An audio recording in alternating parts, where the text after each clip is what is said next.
ఇక్కడ 2002 నుంచి పనిచేస్తున్నాము. మేము మొదటగా చూసేది ఏంటంటే అందరూ హాస్పిటల్ బాగాలేదు అని మా దగ్గరికి వచ్చి కంప్లైంట్ చేస్తారు. కానీ మాకంటే ఎక్కువ మంది పేషెంట్లే కదా ఇక్కడ ఉంది. మరి బాగోలేకపోవడానికి కారణం పేషెంట్లు, వాళ్ళ కుటుంబ సభ్యులు. శనక్కాయలు తింటారు, అక్కడే పడేస్తారు, అక్కడే ఊస్తారు, సిగరెట్లు బీడీలు వార్డులోనే కాలుస్తారు. మేము వద్దని చెప్తే కొంతమంది మాకు వాదనకి దిగుతారు. ఇది మా హాస్పిటల్ అమ్మా, మీ హాస్పిటల్ అయితే మీ ఇంట్లో ఇలా మురికి చేసుకుంటారా, మీ హాస్పిటల్ కాబట్టి శుభ్రంగా ఉంచుకోండి అని మేము చెప్పడం కూడా వాళ్ళకి కోపం వస్తుంది. మేము చెప్పడం మానేస్తే ఇంకా రోతగా తయారవుతుంది హాస్పిటల్. మేము ఇక్కడే ఉంటున్నాం, మీరన్నా వచ్చి వెళ్తారు. మేము ఇన్ని సంవత్సరాల నుంచి ఇక్కడ ఇదే పరిస్థితుల్లో పనిచేస్తున్నాం. మరి మీకు కాసేపటికి అంత విసుగు పుడితే మాకు ఇన్ని సంవత్సరాలుగా ఎంత విసుగు పుడుతుంది ఈ వాతావరణంలో. కాబట్టి డాక్టర్లకు కూడా ఒక్కొక్కసారి చెప్పి విసుగు వస్తుంది. విసుగు వచ్చి కోప్పడితే డాక్టర్లు కోప్పడుతున్నారు, మమ్మల్ని అరుస్తున్నారు. సార్ అన్నట్టు మీరు డాక్టర్లతో మీరు ఎట్లా ప్రవర్తిస్తే వాళ్ళు అంతే ప్రవర్తిస్తారు. మరి రోజంతా ఆ మురికిలో అట్లా ఉండి వాదించాలంటే డాక్టర్లకు కూడా కొంత సహనం పోతుంది కదా. సో దయచేసి మీరందరూ అర్థం చేసుకొని మాతో కోఆపరేట్ చేస్తే మేము ఇంకా బాగా ట్రీట్మెంట్ ఇవ్వగలం. నాకు తెలిసిన ఒక పేషెంట్ని ఇవాళ అడ్మిట్ చేసిన, ఇవాళ కాదు 4 రోజులైంది. షుగర్ వ్యాధితో వేలు తీసేయాల్సిన పరిస్థితి వస్తే ఇక్కడ అడ్మిట్ చేశాను. అతన్ని పలకరించడానికి వెళ్ళినప్పుడు పక్క బెడ్ అతను శ్రీకాకుళం దగ్గర నుంచి వచ్చాను, అక్కడ 1,50,000 ఖర్చు పెట్టుకున్నానమ్మా, తగ్గలేదు. ఇక్కడికి వచ్చాను, వారం రోజుల్లో నాకు తగ్గిపోయింది, రూపాయి ఖర్చు అవ్వకుండా నాకు తగ్గిందమ్మా అని చెప్పాను. ఇంత గొప్ప ఆసుపత్రి ఇది. అంత ఖర్చు పెట్టుకొని మళ్ళీ వాళ్ళు ఇక్కడికి వచ్చి ఎంత సంతోషంగా ఉన్నారు. సో అంత బాగా ట్రీట్మెంట్ జరుగుతుంది. అందరూ పెద్ద డాక్టర్లే ఉన్నారు ఇక్కడ చదువుకొని. ఇన్ని సంవత్సరాలు మాకు ఎక్స్పీరియన్స్ ఉన్నప్పుడు తప్పకుండా మేము కరెక్ట్ ట్రీట్మెంట్ ఇవ్వగలం. కానీ మాకు ఇది వద్దు, అదొద్దు, ఇలా ఎందుకు చేయరు, అలా ఎందుకు చేయరు, ఎక్కడో బయట వాళ్ళు చెప్పింది విని మాకు ఈ పరీక్షలు రాయండి అంటారు. మీకు ఏది అవసరమో అది మేము రాస్తాం.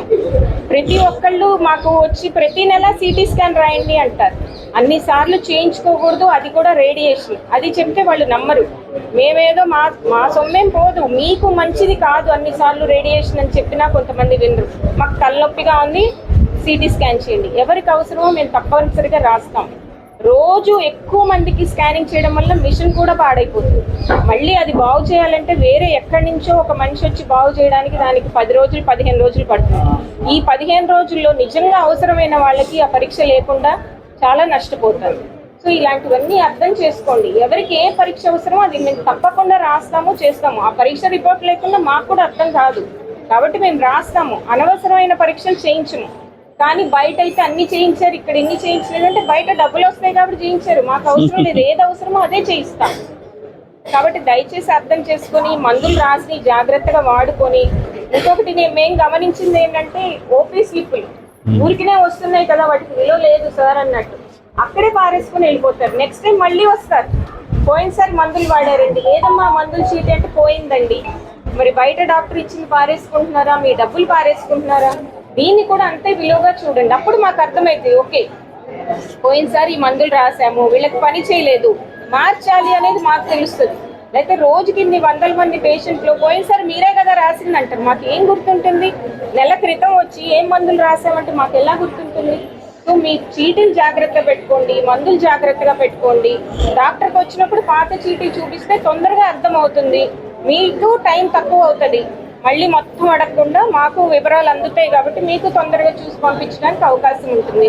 వచ్చినప్పుడల్లా ఆధార్ కార్డు తెచ్చుకోండి, మీకు రిజిస్ట్రేషన్ ఈజీ అవుతుంది. మీకు ఇప్పుడు కొత్తగా హెచ్పిఐడి అని మీకు ఒక నెంబర్ ఇస్తున్నారు. మీరు పాత చీటీ తెచ్చుకుంటే దాని మీద ఆ నెంబర్ ఉంటుంది, మీకు తొందరగా కొత్త ఓపీ టికెట్ ఇవ్వడానికి అవకాశం ఉంటుంది. మీరు అది పారేస్తే మళ్ళీ కొత్త నెంబర్ జనరేట్ చేయాలి, టైం ఎక్కువ పడుతుంది. మా క్యూలో ఇంత టైం నుంచున్నామంటే మీ వల్లే నుంచుంటున్నారు. మీరు అవన్నీ తెచ్చుకుంటే మాకు ఇంకా తొందరగా వీలుబాటుగా ఉంటుంది. సో సార్ చెప్పినవన్నీ పాటించి మంచి ట్రీట్మెంట్ తీసుకొని అందరు సంతోషంగా వెళ్ళండి. మీరు సంతోషంగా ఉంటే మాకు కూడా సంతోషంగా ఉంటుంది. అమ్మాయి ఇలాంటివి చాలా మందికి అమ్మాయి ఫోటో తీయండి అబ్బాయి. మేడం చూడండి, ఇది పండి మేడం. మొక్క నన్ను అద్భుతంగా కాస్తాయి, పెద్ద పెద్ద మొక్క నన్ను తీసుకో. ఇంత పెద్ద ఇన్స్టిట్యూట్ లో కొంచెం చిన్న సమస్యలు వస్తాయి, అవి మా దృష్టికి తీసుకో. చక్కెర ఆగు. సూపరింటెండెంట్ ఆఫీసర్ రాను నాన్న, నేను ఆర్థోపెడిక్ చూడి మనోడి దాకా మా డిపార్ట్మెంటే అది. అబ్బాయికి ఆపరేషన్ చేశారు, ఉమ్, వాళ్ళు ఇక్కడికి ఇరిగింది, హలో ఆపరేషన్ చేశారు.